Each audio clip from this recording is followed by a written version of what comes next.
नमस्कार मेरे सनातनी परिवार, हम हिंदुस्तानी चैनल पर आप सभी का बहुत बहुत स्वागत है। योगेश्वर श्री कृष्ण शरणम मम इस कड़ी में हम बाल कृष्ण से लेकर योगेश्वर श्री कृष्ण तक की यात्रा कर रहे हैं। और इसमें हमने मित्रों कल देखा था कि नलकुबर और मणिग्रीव ये दो झाड़ थे और इसमें कौन सा इसका जन्म था, इसकी कथा आज हम सुनने वाले हैं।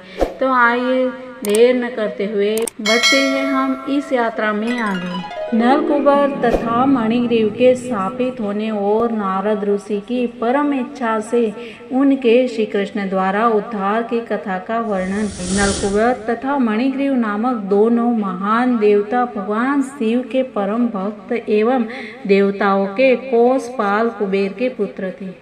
भगवान शिव की कृपा से कुबेर के भौतिक ऐश्वर्य का पारावार न था। जिस तरह धनी व्यक्ति के पुत्र प्रायः मदिरा तथा कामिनियों के प्रति आसक्त हो जाते हैं, उसी तरह कुबेर के ये दोनों पुत्र भी मदिरा तथा मैथुन के शिकार थे। एक बार ये दोनों सुखभोग की इच्छा से मंदाकिनी गंगा के तट पर स्थित कैलाश प्रांत में भगवान शिव के उद्यान में प्रविष्ट हुए। वहां मदिरा पान करके उस सुगंधित पुष्प वाले उद्यान में वे साथ में गई हुई सुंदरियों का मधुर संगीत सुनने में लीन हो गए। उसी मत्त अवस्था में ही वे दोनों कमल पुष्पों से युक्त गंगा के जल में घुसकर युवतियों के साथ इस तरह आनंद लूटने लगे जैसे हाथी जल के भीतर हाथनियों के साथ करता है। जब वे इस प्रकार जल क्रीड़ा का आनंद लूट रहे थे तो उधर से सहसा श्री नारद मुनि का आगमन हुआ। वे समझ गए कि नलकुबर तथा मणिग्रीव दोनों देवता इतने मदोन्मत्त है कि वे दोनों उन्हें आते भी ना देख पाए। युवतियां देवताओं जितनी मदोन्मत्त न थी और वे वस्त्रहीन होने के कारण श्री नारद मुनि के समक्ष परम लज्जित हुई और जल्द से ही अपना शरीर ढकने लगी। कुबेर तथा दोनों देवपुत्र इतने मदान्ध थे कि उन्होंने नारद की उपस्थिति की परवाह न की, अतः वे अपने शरीरों को आच्छादित नहीं कर पाए। जब नारद ने देखा कि ये दोनों मदिरा के कारण इतने पतित हो गए हैं तो उनके कल्याण की इच्छा से उन्होंने उन्हें शाप देकर अपनी अहेतुक कृपा प्रदर्शित की। चूंकि ऋषि उन पर दयालु थे, अतः वे चाहते थे कि उनका मदिरापान तथा तरुणियों की संगत का मिथ्या सुख छूट जाए और वे श्री कृष्ण का साक्षात दर्शन प्राप्त कर सके। अतः उन्होंने शाप देने की सोची। उन्होंने कहा कि भौतिक सुख के प्रति आकर्षण का कारण रजोगुण की वृत्ति है। भौतिक जगत में जब मनुष्य को धन तथा वैभव का लाभ होता है तो उसे सामान्य रूप से तीन वस्तुओं की लत पड़ जाती है: नशा, मैथुन तथा द्यूत क्रीड़ा। ऐश्वर्यवान मनुष्य संपत्ति एकत्र हो जाने के कारण गर्वित हो उठने से इतने निर्दयी हो जाते हैं कि वे कसाई घर खोलकर पशुओं की हत्या करते हैं और यह सोचते हैं कि उनकी मृत्यु कभी नहीं होनी है। ऐसे मूर्ख व्यक्ति प्राकृतिक नियमों को भूलकर देह वासना में लिप्त हो जाते हैं। वे भूल जाते हैं कि भौतिक शरीर चाहे मनुष्य सभ्यता में उन्नत होकर देवताओं के पद को भी क्यों न प्राप्त हो जाए, अंत में जलकर राख हो जाएगा और जब तक कोई जीवित रहता है तब तक शरीर की बाह्य दशा चाहे जैसी हो, उसमें भीतर केवल मलमूत्र तथा विविध प्रकार के कीड़े भरे रहते हैं। इस प्रकार अन्य जीवों के साथ ईर्ष्या तथा हिंसा में प्रवृत्त रहकर भौतिकवादी कभी जीवन के चरम लक्ष्य को नहीं समझ पाता और जीवन लक्ष्य को जाने बिना अगले जन्म में नरक की ओर बढ़ता जाता है। अगले जन्म में ऐसे मूर्ख पुरुष इस नश्वर देह के कारण सभी प्रकार के पाप कर्म करते हैं और वे यह भी नहीं सोचते कि यह शरीर वास्तव में उनका है भी नहीं। सामान्यतया यह कहा जाता है कि जो शरीर को पालता है शरीर उसी का होता है, अतः मनुष्य को यह सोचना चाहिए कि यह शरीर स्वयं उसी का है या उस स्वामी का है जिसकी वह सेवा करता है। दोनों का स्वामी अपने दासों पर पूर्ण स्वामित्व जताता है क्योंकि वही उनको भोजन प्रदान करता है। तब यह प्रश्न पूछा जा सकता है कि क्या यह शरीर उस पिता का है जो इस शरीर का बीजदाता है या कि माता का है जिसने अपने गर्भ में बालक के शरीर को विकसित किया। मूर्ख लोग भौतिक शरीर तथा स्वयं को एक मानने की भ्रांति के कारण सभी प्रकार के पाप करते हैं, किंतु मनुष्य को इतना बुद्धिमान तो होना ही चाहिए कि वह समझ सके कि यह शरीर किसका है।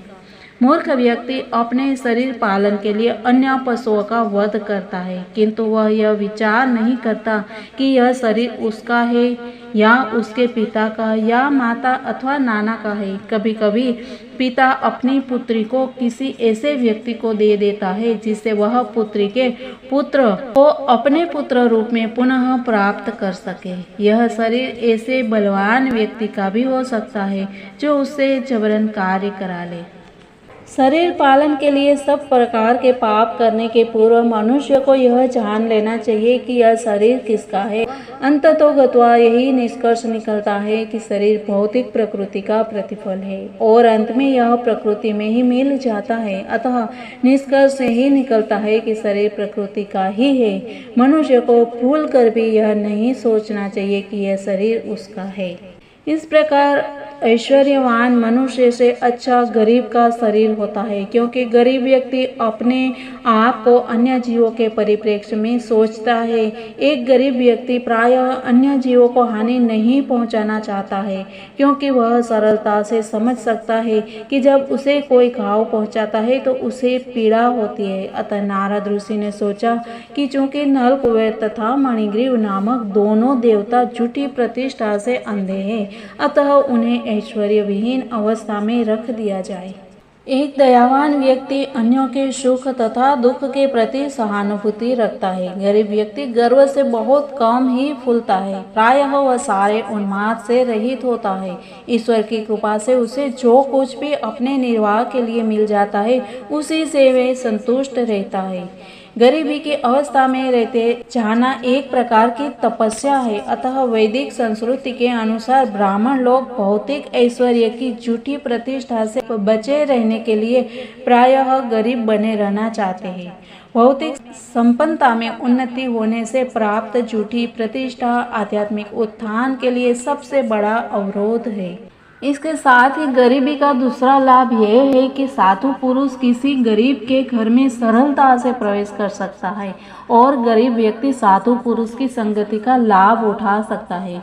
अधिक ऐश्वर्यवान व्यक्ति किसी को अपने घर में नहीं घुसने देता, अतः साधु पुरुष उसके घर में नहीं जा सकता है।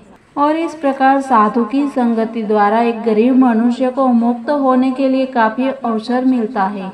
यदि लोग साधु पुरुष तथा भगवत भक्तों की संगति से वंचित रहकर भौतिक ऐश्वर्य तथा झूठी प्रतिष्ठा से फूले रहे तो इससे क्या लाभ। तत्पश्चात नारद मुनि ने सोचा कि यह उनका धर्म है कि इन देवताओं को वे ऐसी स्थिति में पहुंचा दे जहां वे भौतिक ऐश्वर्य तथा प्रतिष्ठा से झूठे ही गर्वित न हो।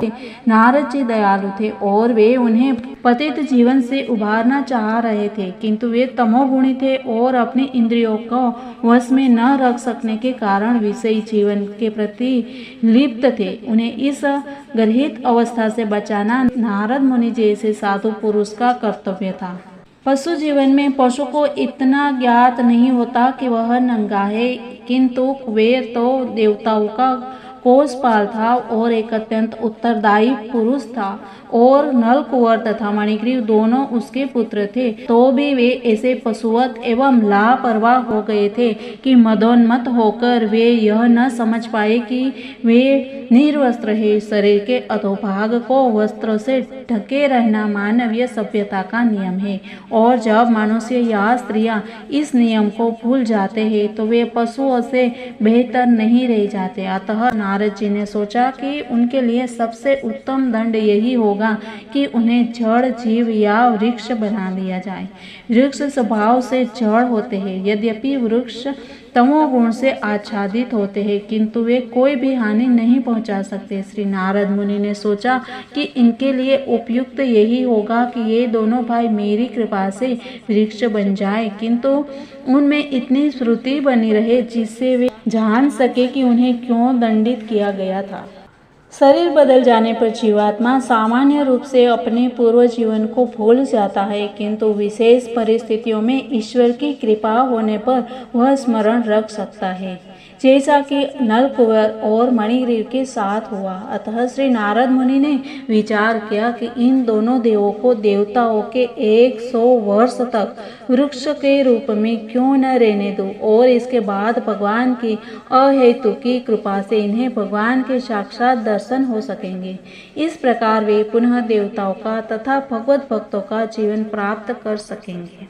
इसके पश्चात ऋषि नारद अपने धाम नारायण आश्रम को लौट आए और वे दोनों देवता वृक्ष में परिणित हो गए, जिनका नाम यमलार्जुन पड़ा। इन दोनों देवताओं पर नारद के अहेतुकी कृपा हुई थी, जिससे वे नंद के आंगन में उग सके और भगवान श्री कृष्ण का साक्षात दर्शन कर सके। यद्यपि बालक कृष्ण काष्ठ की उलूख में बंधे थे, किंतु वे अपने परम भक्त नारद जी की भविष्यवाणी को पूरा करने के लिए यमल वृक्ष की ओर बढ़ते गए। भगवान श्री कृष्ण को ज्ञात था कि नारद उनके परम भक्त हैं और उनके समक्ष खड़े यमलार्जुन वृक्ष वास्तव में कुबेर के पुत्र है। उन्होंने सोचा कि अब मुझे अपने परम भक्त नारद के वचनों को पूरा करना चाहिए।